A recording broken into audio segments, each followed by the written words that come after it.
ဒီနေ့တော့ကို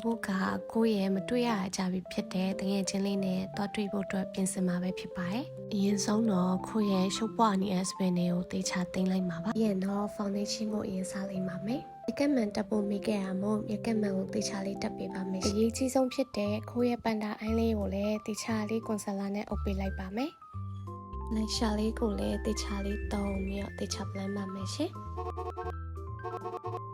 eyeshadow ကိုတော့ကိုသုံးနေကြ pink color လေးကိုပဲသုံးထားပါရဲ့ရှင်။ပြီးရင်တော့ mascara လေးကိုအပေါ်မျက်တောင်ရောအောက်မျက်တောင်ရောကိုတေချာလေး copy ပါမယ်။ eyeliner ကိုတော့မဆွဲတက်နဲ့အဆင်ပြေလို့လေးပဲဆွဲလိုက်ပါရဲ့။ပြီးရင်တော့နှာခမ်းနီလေးကိုတေချာလေးအပေါ်အောက်တေချာဖြန့်ဆိုပါမယ်ရှင်။ရှင်းလာတော့ပါပြီပေါ့။ setting spray သုံးနေရင်လည်းခိုးစဉ်းစားမိရကသူ့ကိုတော့တွေ့မဲ့သားပြောတာ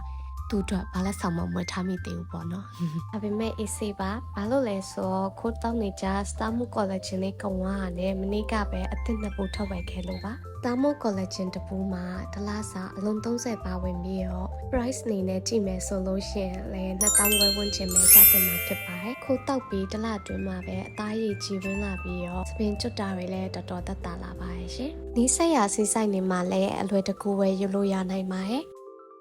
ကဲဒါဆိုရင်တော့ပန်ပိုင်တော့လိုက်အောင်မယ်နော်